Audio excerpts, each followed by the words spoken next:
सुंदरपुर गांव के सूरज की कहानी कुछ ऐसी थी कि एक ही छत के नीचे दो बेटे रहते थे। एक विरजू, जिसके लिए वो घर स्वर्ग था, और दूसरा सूरज, जिसके लिए वही घर जीते जी नरक बन चुका था।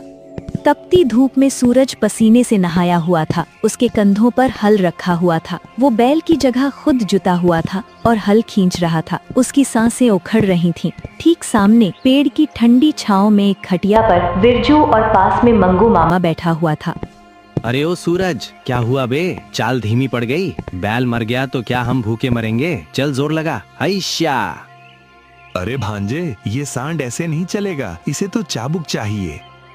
बिरजू भैया, मंगू मामा, अब और नहीं होता। सुबह से पेट में अन्न का एक दाना नहीं गया। प्यास से गला चटक रहा है। वो घड़े में थोड़ा पानी है, उसमें से एक गिलास पानी मुझे दे दो। पानी? अरे ओ नौकर, ये पानी मेरे लिए है। माँ ने इसमें केसर और बादाम घोला है। तेरे जैसे गंदे कामगार को ये पानी पिलाकर मैं लोटा अशुद्ध करूँ क्या? सुना तूने? छोटे मालिक को प्यास लगी है, इसलिए वो पिएंगे, और तुझे प्यास लगी है तो पसीना पी अपना। चल काम कर। खून के रिश्तों में इतना फर्क था। एक भाई बादाम वाला दूध पी रहा था और दूसरा पसीने की बूंदों से प्यास बुझा रहा था। सूरज ने आसमान की तरफ देखा। सूरज की तपिश उसकी चमड़ी जला रही थी, लेकिन सौतेले भाई की बातें उसकी रूह जला रही थीं। शाम हो चुकी थी। तभी सूरज लड़खड़ाते हुए धूल में सना हुआ घर आता है। ले मेरे लाल, दिन भर पेड़ के नीचे बैठकर पढ़ाई जो की है, दिमाग थक गया होगा, खा ले। माँ, आज खाना बहुत स्वादिष्ट बना है। माँ, वो देखो, आ गया आपका मुफ्तखोर। आ गया? बड़ा जल्दी काम खत्म हो गया, या हल बीच में छोड़कर भाग आया? माँ, पूरा खेत जोत दिया, अब तो खड़े होने की भी ताकत नहीं है। बहुत भूख लगी है, कुछ खाने को दे दो। हाँ ठीक है, ले खा ले। और सुन, दाल खत्म हो गई है, नमक और पानी के साथ खा लेना। सूरज उस जली रोटी को देखता है। उसकी आंखों में आंसू थे। वो देखता है कि विरजू खीर खा रहा था और वो रोटी। माँ, मैं भी तो आपके बेटे जैसा हूँ। पिताजी कहते हैं आप मुझे सगे बेटे जैसा प्यार दोगी। जुबान लड़ाता है। सगा सगा होता है और सौतेला सौतेला। मेरा बेटा राज करने के लिए पैदा हुआ है और तू मजदूरी करने के लिए। अपनी औकात में रहे। एक पिता घर की नींव होता है, लेकिन जब नींव ही हिल जाए तो दीवारें गिरने में वक्त नहीं लगता। रामदीन, जो सूरज के पिता थे, उनका दुर्घटना में एक पैर चला गया था। वो ना तो चल सकते थे और ना ही कुछ बोल पाते थे। पिताजी, आपने तो कहा था कि माँ मुझे अपने बेटे जैसा रखेंगी। दिन भर खेत में आप सभी को पालने के लिए मेहनत करता हूँ, लेकिन हमें तो फिर भी यहाँ सही से 2 वक्त का खाना भी नसीब नहीं हो रहा है। वो हमें अपना बेटा समझती ही नहीं है। रुक्मिणी को डर था तो कभी न कभी हिस्सा मांग लेगा। अब उसे रास्ते से हटाने की आखिरी चाल चली गई। मंगू, तेरे जीजा जी की हालत देखकर लगता है कि वो अब ज्यादा दिन तक नहीं रहने वाले। अगर उनके जाने के बाद इस सूरज ने अपना हिस्सा मांग लिया तो हमें गांव के रीति रिवाज के हिसाब से उसे देना ही होगा। अगर हमने ऐसा नहीं किया तो सारा गांव हमें दोष देगा।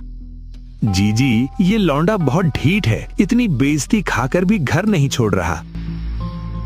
उस रात में सन्नाटा था, लेकिन रामदीन के सीने में तूफान मचा हुआ था। बरसों की बेबसी और बीमारी ने आखिरकार उनके शरीर को तोड़ दिया था।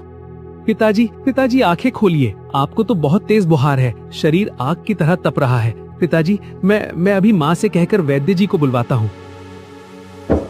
माँ, ओ माँ, दरवाजा खोलिए। पिताजी की तबीयत बहुत बिगड़ गई है, वो सांस नहीं ले पा रहे हैं। मुझे कुछ पैसे दे दीजिए, मैं डॉक्टर को ले आऊँ। माँ। क्या है रे मनहूस, आधी रात को क्यों छाती पीट रहा है? न खुद सोता है न हमें सोने देता है। माँ, मैं आपके पैर पड़ता हूँ। पिताजी बचेंगे नहीं, उन्हें तुरंत इलाज की जरूरत है। मुझे थोड़े पैसे दे दीजिए, पिताजी को बहुत तेज बुखार है। अरे क्या नाटक है माँ इसका, क्यों बेजा चाट रहा है? सुन रे सूरज, तिजोरी की चाबी क्या तेरे बाप ने मुझे दी थी? और किस बात का इलाज? हाँ, अरे वो तो वैसे भी खाट पर पड़ा पड़ा सड़ रहा है। वो जिंदा भी है तो मुर्दे के समान ही है, न कमा सकता है न चल सकता है। माँ, ये आप क्या कह रही हैं? वो मेरे पिता हैं, आपके पति हैं, सिंदूर है वो आपका। सिंदूर और सुहाग तब अच्छा लगता है जब वो घर में 4 पैसे लाए। जो आदमी खुद अपनी मैली धोती नहीं बदल सकता, उस पर मैं जमा पूंजी फूंक दूं? जब भाग यहाँ से। अगर उसकी मौत आई है तो उसे कोई नहीं रोक सकता। डॉक्टर बुलाकर पैसे बर्बाद करने का मुझे कोई शौक नहीं है। माँ, मेरी बात तो सुनो। माँ, उस बंद दरवाजे ने सूरज को बता दिया था कि पत्थर की मूरत से दया की भीख मांगना बेकार है। वो वापस अपने पिता के पास आया। उस रात सूरज ने अपनी आँखों के सामने अपने भगवान को तिल तिल कर मरते देखा। उसके पास सिर्फ आंसू थे, न दवा थी, न दुआ काम आ रही थी। अगली सुबह सूरज तो उगा, लेकिन रामदीन की आँखों का सूरज हमेशा के लिए डूब चुका था। वो जा चुके थे।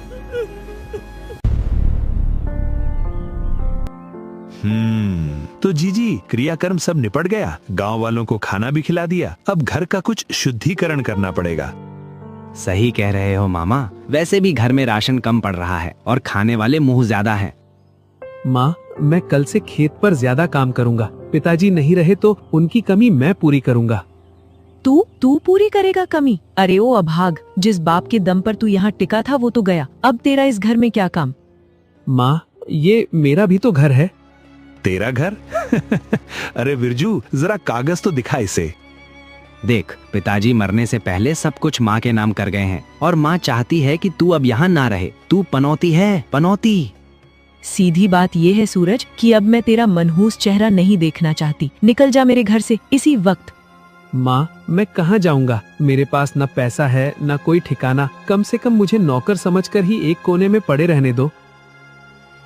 नौकर पालने के लिए भी पैसे लगते हैं और तू तो मुफ्त की रोटियां तोड़ने वाला है। चल निकल। रुक्मिणी उसका हाथ पकड़कर घर से बाहर निकाल देती है। जिस घर की ईंटें उसने अपने पसीने से सींची थीं, आज उसी घर ने उसे अजनबी बना दिया था। आखिरकार भारी कदमों से उसने अपनी किस्मत को स्वीकारा और उस गांव की पगडंडी पकड़ ली जो जंगल की तरफ जाती थी, जहां इंसानों से ज्यादा रहम शायद जानवरों में होता है। चलते चलते सूरज एक घने जंगल में पहुंचा। भूख और प्यास से उसका हलक सूख रहा था, लेकिन दिल का दर्द पेट की भूख से कहीं बड़ा था। वो एक पुराने बरगद के पेड़ के नीचे थक कर बैठ गया। क्यों? आखिर क्यों भगवान? मैंने किसी का क्या बिगाड़ा था? माँ छीनी, पिता छीने, घर छीना, अब क्या मेरी जान लेकर ही मानोगे? अगर यही न्याय है तेरा तो आज मुझे भी उठा ले। मैं जीना नहीं चाहता। तभी हवा के झोंके के साथ एक धीमी आवाज आती है। बेटा, कोई है? आकर मेरी थोड़ी मदद कर दो। सूरज चौंक गया। इस वीराने में कौन हो सकता है? ये कौन है? यहाँ इतने घने जंगल में कौन हो सकता जो मदद के लिए पुकार रहा है? उसने आंसू पूछे और आवाज की दिशा में बढ़ा। झाड़ियों के पीछे एक पेड़ के नीचे एक बूढ़ी अम्मा बैठी थी। अरे, ये तो कोई बूढ़ी अम्मा है। मुझे पास जाकर पूछना चाहिए, क्या बात है? सूरज उनके पास जाता है और उनसे पूछता है, अम्मा, आप यहाँ इस जंगल में अकेली क्या कर रही हो? ये जंगल तो जानवरों का है। बेटा, क्या तू मेरी मदद कर सकता है? ये लकड़ियों का गट्ठर उठाकर मेरे सिर पर रख दे, मैं कैसे भी करके ले जाऊंगी। अरे नहीं अम्मा, ये गट्ठर बहुत भारी है। आपकी कमर झुक गई है। इस उम्र में इतना वजन उठाना ठीक नहीं है। लाइए, हटो आप, मैं इसे उठा लेता हूँ। ना बेटा ना, तू क्यों कष्ट करेगा? तू तो खुद थका हारा लग रहा है। तेरी आंखों में तो जैसे वीरानियां छाई हैं। बस मेरे सिर पर रखवा दे, मैं धीरे धीरे ले जाऊंगी। माँ के सिर पर बोझ रखकर कोई बेटा आराम से कैसे चल सकता है अम्मा? और फिर मुझे तो अब भारी बोझ उठाने की आदत हो गई है। आप बस रास्ता बताइए, घर कितनी दूर है? बूढ़ी औरत ने सूरज के चेहरे को गौर से देखा। उस अनजान लड़के की बातों में जो अपनापन था, वो उसे सालों बाद महसूस हुआ था। जुग जुग जियो मेरे लाल, भगवान तेरी झोली खुशियों से भर दे। बस बेटा, यहाँ से कुछ दूरी पर ही मेरी झोपड़ी है। चल, मैं तेरे साथ चलती हूँ। तेरा नाम क्या है बेटा? और तेरे कपड़ों पर इतनी धूल और तेरी आंखों में इतने आंसू? ये बात कुछ हजम नहीं हुई। तू किसी लक्कड़हारे का बेटा तो नहीं लगता? नाम सूरज है अम्मा, पर अब लगता है कि नाम बस नाम ही रह गया है। रोशनी सब छिन गई है। और कपड़ों की बात मत पूछिए। अभी कुछ देर पहले तक मैं भी एक घर वाला था। बात करते करते वे एक छोटी सी टूटी फूटी लेकिन साफ सुथरी झोपड़ी के पास पहुंच गए। सूरज ने गट्ठर को आंगन में जोर से पटक दिया। बेटा, मैं अभी पानी लेकर आती हूँ। गला सूख गया होगा तेरा। मैंने व्यर्थ ही तेरा समय बर्बाद कर दिया। तुझे कहीं जाना होगा ना? तेरे घर वाले राह देख रहे होंगे। राह? अम्मा, मेरा अब कोई घर नहीं है जहाँ कोई मेरी राह देखे। मेरा समय अब किसी के लिए कीमती नहीं रहा। ये क्या कह रहा है लल्ला? इतना होनहार और सजीला जवान बेटा और कोई घर नहीं? क्या हुआ तेरे साथ? क्या बताऊं अम्मा, बचपन में मेरी सगी माँ मुझे और पिता को छोड़कर चली गई। पिताजी थे तो सब अपना था, उनके जाते ही सब पराया हो गया। जिस घर को मैंने अपने खून पसीने से सींचा, उसी घर से सौतेली माँ ने मुझे निकाल दिया। कहा कि मैं पनौती हूँ, मेरे ही पिता की छत के नीचे मेरे लिए कोई जगह नहीं बची। मैंने बहुत मिन्नतें की अम्मा कि मुझे नौकर बनाकर रख लो, बस एक कोने में पड़ा रहूंगा, पर उन्होंने मुझे धक्के मारकर निकाल दिया। अब न सिर पर छत है, न पेट में दाना और न ही जीने की कोई वजह। सूरज का दर्द सुनकर अम्मा का कलेजा कांप गया। चुप हो जा मेरे बच्चे, चुप हो जा, रोते नहीं। देख देख मेरी तरफ, तुझे लगता है तू अकेला है? इस दुनिया में दुख सबको है बेटा। सूरज, तू कह रहा था ना कि तेरा कोई घर नहीं है। देख, ये टूटी फूटी झोंपड़ी ही सही, पर आज से ये तेरा घर है। अम्मा, आप मुझे आसरा दोगी? मैं एक अजनबी हूँ और मेरे पास आपको देने के लिए कुछ भी नहीं है। मैं तो खुद एक बोझ हूँ। कैसी बात करता है पगले, तू बोझ नहीं, मेरे बुढ़ापे की लाठी है। बोल, क्या तू इस बेबस बुढ़िया का बेटा बनेगा? क्या मुझे माँ कहकर पुकारेगा? सूरज ने अम्मा की आंखों में देखा। वहाँ वही ममता थी, वही तड़प थी, जिसके लिए वो अपनी सौतेली माँ के सामने गिड़गिड़ा रहा था। जो प्यार उसे अपने घर में नहीं मिला, वो आज इस पराई झोपड़ी में मिल रहा था। अम्मा, मुझे लगा था मेरा सब कुछ लुट गया, लेकिन भगवान ने मुझसे पत्थर की मूरत वाली माँ छीनकर आज साक्षात देवी जैसी माँ दे दी। मैं आपका बेटा बनकर रहूंगा अम्मा, मैं आपकी हर सेवा करूंगा। अब जीने के लिए सूरज को उसका नया आसमान मिल चुका था, लेकिन कहानी अभी खत्म नहीं हुई थी।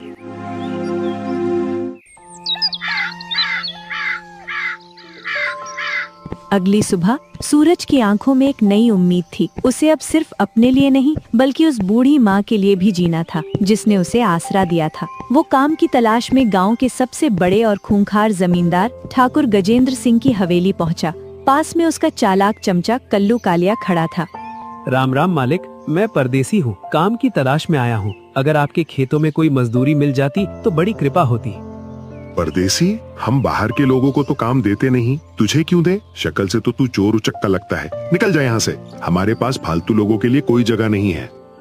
मालिक, मैं मुसीबत का मारा हूँ, चोर नहीं। आप जो कहेंगे मैं वो काम करूँगा। भले ही पैसे कम दीजिएगा, बस अनाज दे दीजिएगा। कहा ना नहीं है काम, बहरा है क्या? सूरज निराश होकर लौटने ही वाला था कि तभी कल्लू कालिया की आंखों में एक चमक आई। वो झुककर ठाकुर के कान में फुसफुसाया।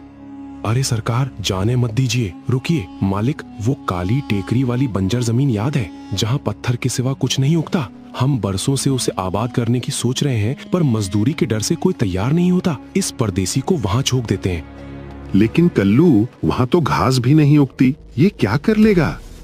यही तो फायदा है सरकार। इससे कहेंगे कि फसल का आधा हिस्सा तेरा। अगर इसने मेहनत करके जमीन उपजाऊ बना दी तो बैठे बिठाए आपकी जमीन सोना बन जाएगी। और अगर कुछ नहीं होगा तो हमारा क्या गया? मेहनत इसकी, पसीना इसका। ठाकुर के चेहरे पर एक कुटिल मुस्कान आ गई। उसे कल्लू कालिया की चाल समझ आ गई थी। चित भी मेरी, पट भी मेरी। ए लड़के, रुक। देख, मेरा दिल बहुत बड़ा है, तुझे खाली हाथ नहीं लौटाऊंगा। गांव के दक्षिण में मेरी एक जमीन है जो थोड़ी पथरीली है। अगर तू उसे खोद कर खेती लायक बना दे तो जो भी फसल होगी उसका आधा हिस्सा तेरा। मंजूर है? मंजूर है मालिक, बिल्कुल मंजूर है। मैं अपनी मेहनत से पत्थर में भी फूल खिला दूंगा। जा, कुदाल उठा और लग जा काम पर। लेकिन याद रखना, जब तक काम पूरा ना हो एक पैसा नहीं मिलेगा। सूरज उस जमीन पर पहुंचा। वो खेत कम और पत्थरों का जंगल ज्यादा लग रहा था। दोपहर का सूरज आग बरसा रहा था। हिम्मत मत हार सूरज, ये जमीन पत्थर है तो क्या हुआ? मेरे इरादे लोहे के हैं। अम्मा के लिए मुझे ये करना ही होगा। सूरज ने अपनी कुदाल उठाई और जमीन पर वार करना शुरू किया। कई घंटे बीत गए। सूरज पसीने से लथपथ था। तभी अचानक उसकी कुदाल जमीन के नीचे किसी सख्त चीज से टकराई। अरे, ये कैसी आवाज है? ये पत्थर तो नहीं लगता। उसने और खुदाई की। उसमें से एक पुराना तांबे का बड़ा मटका निकलता है। उस मटके का मुंह एक लाल कपड़े से बंधा हुआ था। ये क्या है? किसी ने खेत के बीच में ये मटका क्यों गाड़ा होगा? और इसमें क्या हो सकता है? सूरज मटके से कपड़ा हटाता है, तभी उसमें से एक रोशनी निकली। सूरज डर के मारे पीछे हट गया। देखते ही देखते वो रोशनी एक सुंदर स्त्री के रूप में बदल गई। उसके चेहरे पर तेज था, लेकिन आंखों में कृतज्ञता। आप कौन हैं? और इस मटके में? डरो मत पुत्र, मैं वन देवी हूँ। वर्षों पहले एक दुष्ट तांत्रिक ने मेरी शक्तियों को छल से इस मटके में कैद कर दिया था और इस बंजर जमीन में गाड़ दिया था, और आज तुमने मुझे मुक्त कर दिया। सूरज को अपनी आंखों पर विश्वास नहीं हो रहा था। उसने तो बस पेट भरने के लिए खुदाई की थी। उसे क्या पता था कि वो किसी देवी को मुक्त कर रहा है। पुत्र, मैं तुम्हारी स्थिति जानती हूँ। तुमने अपनों का तिरस्कार सहा है और गरीबी देखी है, लेकिन जिसने देवी को मुक्त किया हो वो अब दरिद्र नहीं रह सकता। मांगो, क्या मांगते हो? हे देवी, मुझे अपने लिए कुछ नहीं चाहिए। बस मेरी एक बूढ़ी अम्मा है जिसने मुझे तब सहारा दिया जब अपनों ने ठुकरा दिया था। उनके बुढ़ापे में कोई कष्ट ना हो, बस इतना कर दीजिए। तुम्हारी ये निस्वार्थ भावना ही तुम्हारी असली दौलत है। जाओ पुत्र, ये मटका जिसने मुझे कैद रखा था आज से तुम्हारी किस्मत की चाबी बनेगा। ये अब साधारण मटका नहीं रहा, ये अब रत्नों और स्वर्ण मुद्राओं से भरा है। इसका धन कभी खत्म नहीं होगा। जाओ, अपनी माँ के पास जाओ और एक नया जीवन शुरू करो। इतना कहकर देवी अंतर ध्यान हो गयी। सूरज ने कांपते हाथों से मटके में झांका। वो हीरे जवाहरात और सोने के सिक्कों से लबालब भरा हुआ था। धन्यवाद माँ, धन्यवाद। आज आपने इस अनाथ को राजा बना दिया। सूरज उस भारी मटके को लेकर किसी तरह लड़खड़ाते हुए अम्मा की झोपड़ी में पहुंचा। उसका चेहरा खुशी और डर दोनों से तमतमा रहा था। अम्मा, ओ अम्मा, दरवाजा बंद करो जल्दी। देखो मैं क्या लाया हूँ। क्या हुआ लल्ला, तू इतना घबराया हुआ क्यों है? किसी से झगड़ा तो नहीं हुआ? झगड़ा नहीं अम्मा, आज किस्मत से समझौता हुआ है। देखो। जैसे ही सूरज मटके का मुंह खोलता है, सोने के सिक्कों और रत्नों की चमक देखकर बूढ़ी अम्मा की आंखें फटी रह जाती हैं। हे मेरे राम, ये सब क्या है बेटा? तूने कोई गलत काम तो नहीं किया? ये राजा का खजाना कहाँ से उठा लाया? नहीं माँ, ये चोरी का नहीं है। ये मेरे पसीने और उस वन देवी का आशीर्वाद है। उन्होंने मुझे दिया है। उन्होंने कहा है कि अब हमारे दुख के दिन खत्म हुए हैं। उस रात दोनों सो नहीं पाए। अगले कुछ हफ्तों में सूरज ने समझदारी से काम लिया। उसने उस धन का उपयोग करके एक सुंदर और बड़ा मकान अपने और अपनी बूढ़ी अम्मा के लिए खरीद लिया। लेकिन अमीरी छिपती नहीं है। उधर सूरज की किस्मत चमक चुकी थी और इधर ठाकुर गजेंद्र सिंह अपनी हवेली में आराम से बैठा हुआ था। उन्हें भनक भी नहीं थी कि जिस जमीन को उसने बेकार समझकर दिया था, उसने सोना उगल दिया है। तभी कल्लू कालिया बदहवास सा दौड़ता हुआ अंदर आता है। गजब हो गया सरकार, अनर्थ हो गया। लुट गए हम तो, एकदम लुट गए। अरे क्या हुआ? क्यों सुबह सुबह मातम मना रहा है? कहीं ओले पड़ गए क्या फसल पर? ओले नहीं सरकार, उस परदेसी सूरज के घर सोना बरसा है, सोना। क्या बकता है? साफ साफ बोल। सरकार, वो काली टेकरी वाली बंजर जमीन जिसे हमने सूरज को दिया था, खोते समय उसे वहाँ एक सोने से भरा मटका मिला है। सुना है उसमें इतना हीरा जवाहरात और सोना है कि वो अब हमसे भी बड़ा सेठ बन गया है। उसने बाजार में नई हवेली भी खरीद ली है। क्या? खजाना? मेरी जमीन में खजाना गड़ा था और मुझे पता नहीं चला? और तू, तेरे कहने पर मैंने उसे वो जमीन दी थी। अब बोल, मेरा जो नुकसान हुआ उसकी भरपाई का तेरा बाप करेगा? माफ कर दीजिए सरकार, मुझे क्या पता था कि पत्थरों के नीचे लक्ष्मी बैठी है। पर सरकार, अभी भी बाजी हाथ से नहीं गई है। क्या मतलब? वो मटका तो ले गया, अब क्या खाकबाजी बची है? सरकार, जरा सोचिए, हमारा सौदा क्या हुआ था? आपने कहा था जो फसल उगेगी उसका आधा हिस्सा तेरा। सौदा फसल का था, खजाने का नहीं। जमीन के कागज आज भी आपके नाम है और जमीन के पेट में जो भी निकलता है वो जमीन मालिक का होता है, मजदूर का नहीं। वाह कल्लू, मान गए तेरी लोमड़ी जैसी बुद्धि को। सही कह रहा है तू। खेत में गेहूं उगे तो किसान का, लेकिन अगर सोना निकले तो वो जमीन मालिक का। बिल्कुल सरकार, वो परदेसी लड़का है, उसे कानून का क्या पता। हम सीधा राजा साहब के पास जाएंगे। तो आज ही राजा के दरबार में पेशी होगी। उस सूरज के बच्चे को मैं बताता हूँ कि शेर के मुंह से निवाला छीनने का अंजाम क्या होता है। चलो। लालच में अंधे होकर ठाकुर और उसका चमचा कल्लू सूरज को लेकर राजा के दरबार में पहुंच गए। दुहाई हो महाराज, मेरे साथ घोर अन्याय हुआ है। ये सूरज मेरा मजदूर था। जिस जमीन से ये खजाना निकला वो जमीन मेरी है, पुश्तैनी है। तो जमीन के नीचे का गड़ा धन भी मेरा हुआ ना। इस लड़के ने मेरे साथ छल किया है। सूरज, क्या ये सच है कि जमीन ठाकुर की थी?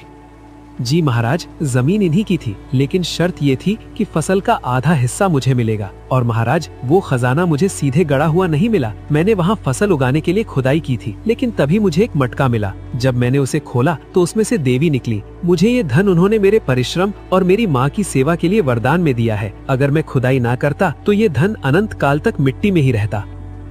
ठाकुर, क्या तुम्हें पता था कि वहाँ कोई रहस्यमयी जादुई मटका है? नहीं महाराज, मुझे पता होता तो मैं इसे खोदने क्यों देता। यही न्याय है। अगर तुम खोदते तो शायद तुम्हें केवल पत्थर मिलते। देवी ने पात्र देखकर धन दिया है, भूस्वामी देखकर नहीं। जमीन तुम्हारी हो सकती है, लेकिन भाग्य उसका होता है जो कर्म करता है। ये खजाना सूरज का है, और चूंकि ये दैवीय वरदान है, इसे छीनना राज्य पर विपत्ति ला सकता है। राजा के फैसले ने सूरज की जीत पक्की कर दी। सूरज अब आधिकारिक रूप से उस संपत्ति का मालिक। कुछ दिन बीते। एक शाम वो अपने कक्ष में आया तो देखा कि बूढ़ी अम्मा बैठी रो रही थीं। अम्मा, आप रो रही हैं। क्या हुआ? क्या किसी नौकर ने कुछ कहा या मेरी कोई बात बुरी लगी? बताइए ना। तकलीफ तू दूर नहीं कर सकता बेटा, क्योंकि ये तकलीफ मैंने ही तुझे दी है। मैं समझा नहीं अम्मा।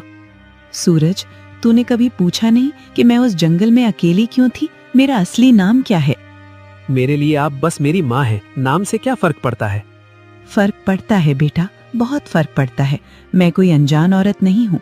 मैं ही तेरी वो बदनसीब माँ सावित्री हूँ, जो तुझे बचपन में छोड़कर चली गई थी। क्या आप मेरी असली माँ है? हालात ने मुझे मार ही दिया था बेटा।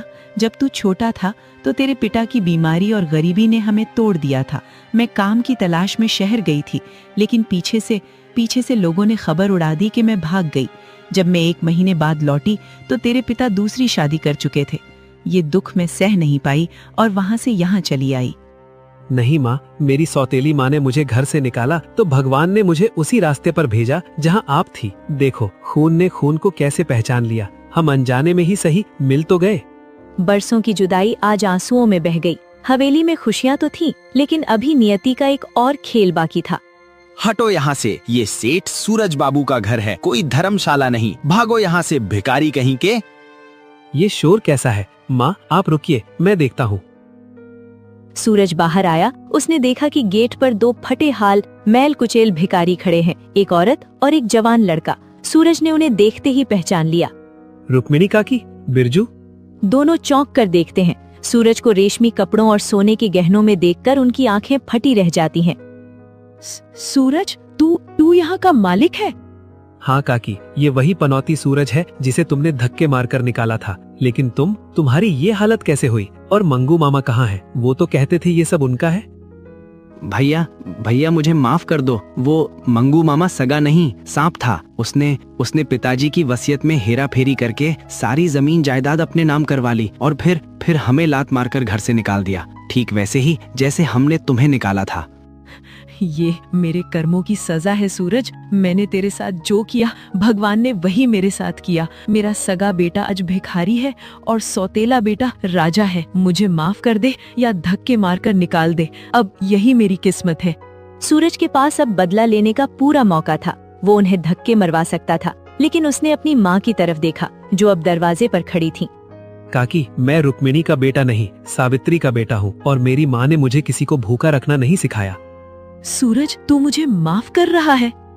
माफ तो ऊपर वाला करता है काकी, मैं तो बस अपना धर्म निभा रहा हूँ। आप इस घर में रह सकती हैं, लेकिन मालकिन नहीं।